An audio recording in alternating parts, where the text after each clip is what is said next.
दोस्तों, गणेश चतुर्थी का नाम लेते ही हमारे कानों में गूंज जाता है गणपति बप्पा मोरिया, मंगल मूर्ति मोरिया। लेकिन क्या आपने कभी सोचा है कि यह पर्व क्यों मनाया जाता है? भगवान गणेश को विघ्नहर्ता, सिद्धि विनायक, प्रथम पूज्य क्यों कहा जाता है? आज की इस वीडियो में हम आपको सुनाने जा रहे हैं गणेश चतुर्थी की रहस्यमयी कथा, जिसके साथ जुड़े हैं कई ऐसे तथ्य जिन्हें सुनकर आप हैरान हो जाएंगे। तो चलिए इस अद्भुत यात्रा की शुरुआत करते हैं। कहानी शुरू होती है कैलाश पर्वत से। एक दिन माता पार्वती स्नान कर रही थीं। उन्होंने उबटन से शरीर की मैल निकाली और उसी मैल से एक सुंदर बालक की प्रतिमा बनाई।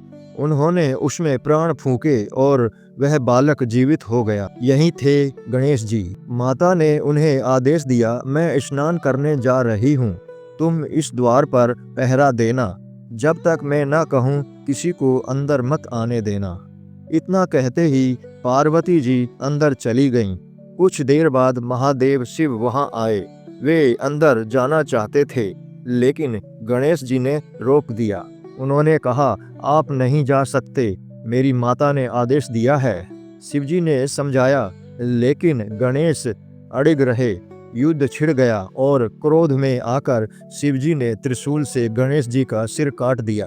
पार्वती बाहर आईं और अपने पुत्र को निर्जीव देखकर विलाप करने लगी। उन्होंने कहा, अगर मेरे पुत्र को जीवन नहीं मिला तो मैं सृष्टि का नाश कर दूंगी। सभी देवता घबरा गए। तब शिवजी ने एक समाधान निकाला। उन्होंने कहा, उत्तर दिशा में जो भी पहला जीव मिलेगा उसका सिर लाकर गणेश को जीवन देंगे। पहला जीव मिला हाथी। उसका सिर लाकर गणेश जी के शरीर से जोड़ा गया और वे फिर जीवित हो उठे। तभी देवताओं ने घोषणा की, आज से हर पूजा में सबसे पहले गणेश की पूजा होगी। यही कारण है कि उन्हें प्रथम पूज्य कहा गया। एक बार गणेश जी ने मोदक का भोग लगाया, खूब खाया, पेट गोल मटोल हो गया। रात में वे अपने वाहन मूषक पर सवार होकर जा रहे थे। अचानक मूषक लुढ़क गया और गणेश जी गिर पड़े। आसमान से चंद्रमा यह सब देख रहे थे। वे हंस पड़े और बोले, इतना बड़ा पेट, ऊपर से हाथी का सिर, और अब गिर भी गए। गणेश जी को बहुत बुरा लगा। उन्होंने क्रोध में आकर श्राप दे दिया, आज से जो भी भाद्रपद शुक्ल चतुर्थी की रात तुझे देखेगा उस पर मिथ्या दोष लगेगा। चंद्रमा भयभीत होकर क्षमा मांगने लगा। तब गणेश जी ने कहा, ठीक है, जो भी इस दिन मेरी कथा सुनेगा और प्रसाद ग्रहण करेगा वह दोष से मुक्त हो जाएगा।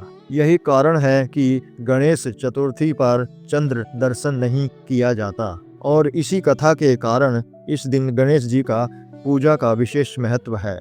महर्षि व्यास ने ठान लिया कि उन्हें महाभारत लिखना है, लेकिन इतनी विशाल कथा कौन लिखेगा? उन्होंने गणेश जी को बुलाया। गणेश जी ने कहा, मैं लिखूंगा, लेकिन शर्त है कि आप बिना रुके बोलेंगे। व्यास ने भी शर्त रख दी, आप भी हर श्लोक को समझकर ही लिखेंगे। लेखन शुरू हुआ। अचानक कलम टूट गई। गणेश जी ने अपना एक दांत तोड़ लिया और उसी से लिखने लगे। इसी कारण उन्हें एक दंत कहा जाता है। यह कथा हमें बताती है कि ज्ञान और धर्म के लिए त्याग करना ही सच्ची भक्ति है।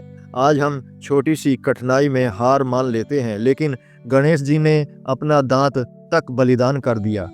अब सवाल है, गणेश चतुर्थी पर मूर्ति विसर्जन क्यों किया जाता है? मूर्ति बनती है, पूजा होती है और फिर उसे जल में विसर्जित कर दिया जाता है। असल में यह जीवन का गहरा संदेश है। हम सब मिट्टी से बने हैं और अंत में मिट्टी में ही मिल जाते हैं, यानी आया है तो जाएगा भी। लेकिन यहाँ एक वैज्ञानिक कारण भी है। पुराने समय में मूर्तियाँ मिट्टी से बनाई जाती थी। तब उनका विसर्जन होता तो वह मिट्टी जल के साथ मिलकर खेतों को उपजाऊ बना देती। यानी यह परंपरा सिर्फ धार्मिक नहीं बल्कि पर्यावरण संरक्षण का भी तरीका थी। आजकल पीओपी की मूर्तियां बनती हैं जो प्रकृति को नुकसान पहुंचाती हैं, लेकिन असली गणेश पूजा यही है, प्रकृति से प्रेम और उसका संरक्षण।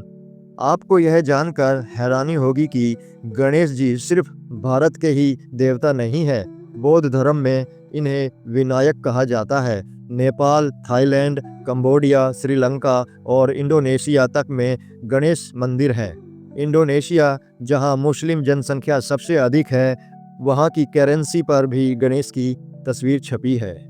यानी गणेश जी सिर्फ एक देवता नहीं बल्कि ज्ञान, बुद्धि और सफलता के प्रतीक हैं, जिन्हें पूरी दुनिया ने अपनाया है। तो दोस्तों, यह थी गणेश चतुर्थी की अद्भुत कथा। एक तरफ यह हमें भगवान गणेश के जन्म और बलिदान की याद दिलाती है, तो दूसरी तरफ यह हमें सिखाती है अहंकार से बचना चाहिए, ज्ञान के लिए त्याग करना चाहिए और प्रकृति का सम्मान करना चाहिए। गणेश जी केवल विघ्नहर्ता ही नहीं बल्कि जीवन के मार्गदर्शक भी हैं। तो आइए इस गणेश चतुर्थी पर हम सब मिलकर कहें, गणपति बप्पा मोरया, मंगल मूर्ति मोरया।